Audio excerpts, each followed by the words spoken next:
name is Pia Marbot Jensen, and I'm an associate professor in the Department of Media Studies and Journalism here at Aarhus University. My name's Ushma Chauhan Jakobsen, and I'm an associate professor at the Department of English at Aarhus University.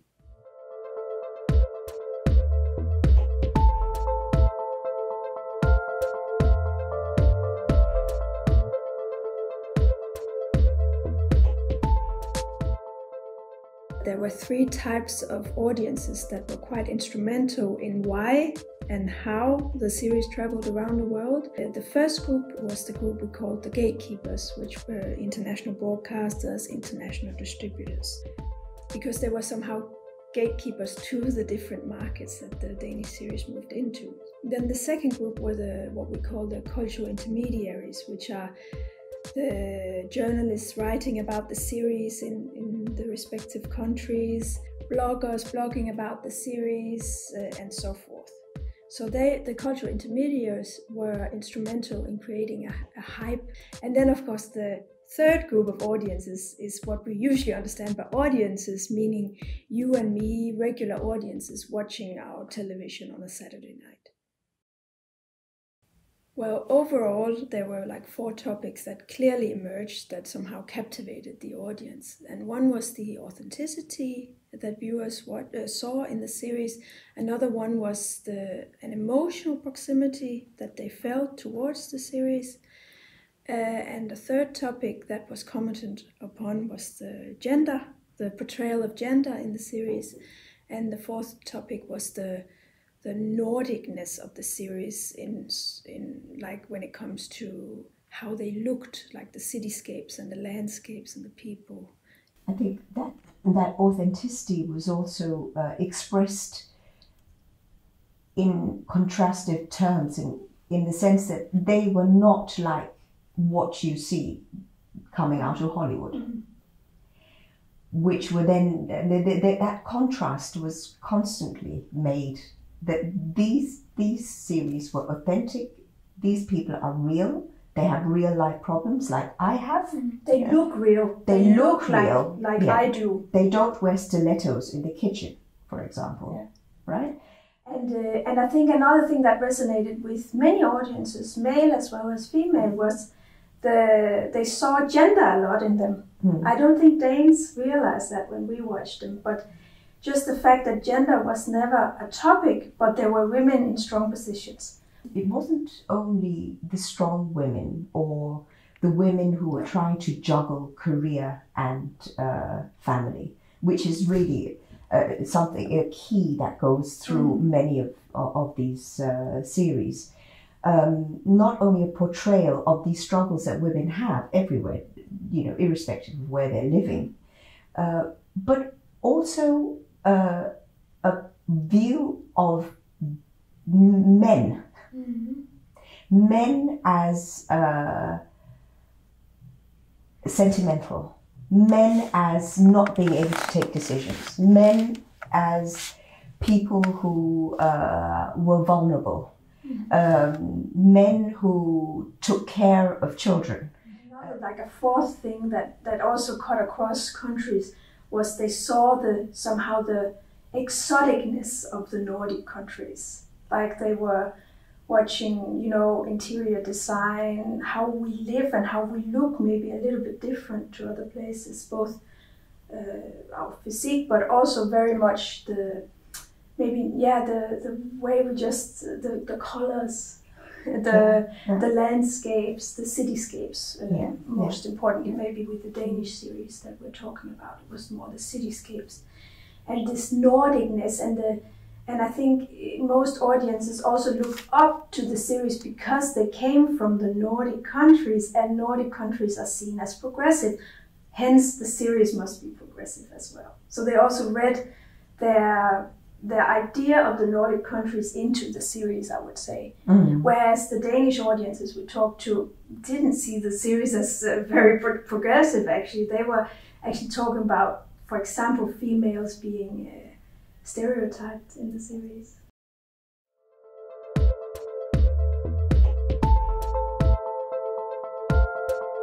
The normal flows would be that the Anglophone, like the UK, the US, they create series. They're the agenda setters, and then the rest of us or the rest of the world copies. But the Danish series created a counterflow to that, so that the way the Danish series were produced somehow traveled into other parts of the world.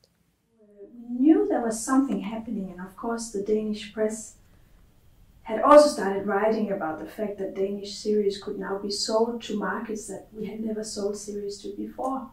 So it was this thing about the Danish series challenging the center-periphery structure of the television industry, where of course the Anglophone countries, especially the US and the UK, had somehow had the power to be very dominant. The timing of when these series were produced in Denmark coincided with the rising of streaming worldwide. So this rising of streaming services such as Netflix, HBO, Hulu, Amazon, and of course also streaming services in each countries, like local streaming services, meant that there was a craving for content, and also craving for content that was a little bit that could set each streaming service out from the next, that could somehow brand the stations and say, we are the ones who have Nordic noir. So it was a crucial audience to begin with, that the distributors and broadcasters had to open their eyes that there was this Danish content. And that happened because some of the Danish series won prizes, and then of course the success on the BBC4. You know, that really opened, you know, that BBC is just it's a broadcaster everybody knows in the whole world, and they look to what's happening in the British market. And then there was another thing that was really, really surprising, was that the content originated in a public service broadcaster. Yeah. Whereas the whole theory on media economy at this time was saying that commercial broadcaster will have much more chance to create popular content, especially to travel, because they can cater very strongly to popular taste. And that's what made us sort of question, well, if these things struck such a chord with a population or viewers in Denmark as such, how could this also strike a chord with people who are so different in terms of their worldviews, in terms of their cultural practices, in terms of their languages, in terms of what is contemporary for them and what is relevant for them? Completely different languages and completely different markets, where the cultural distance was, at least on paper, very, very big. Well, looking at Brazil, for example, what really characterized Brazil was this extremely commercial television landscape, and Portuguese. Why? And because there were many people in Brazil who wanted to watch the series in the subtitle versions. So Brazil was an important market to look at, and then the insistence on having an Asian powerhouse in itself in terms of Japan, because you cannot talk about the global travel of Danish drama if you don't have Asia involved. Then how global is it?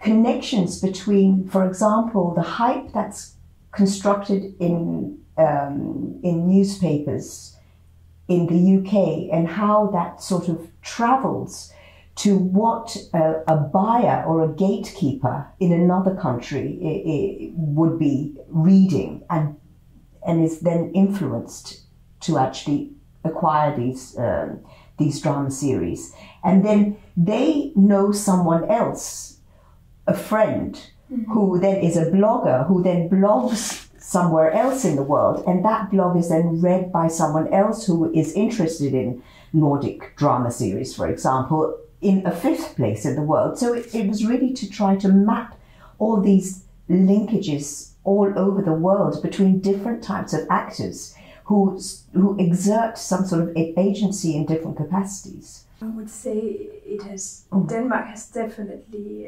exercised its share of soft power via these series, no doubt. And it could be that in Brazil they think it's more Nordic countries, not Denmark per se, but it still affects Denmark. I guess that the Nordic countries are branded as progressive and as a sort of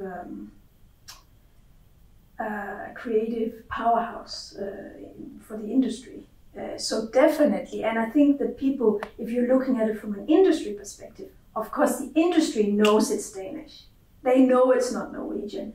They know it's not German. So the people giving money know where the series are coming from. Maybe the individual audience member doesn't. But I think all audiences were equally important in creating the success of Danish drama series internationally.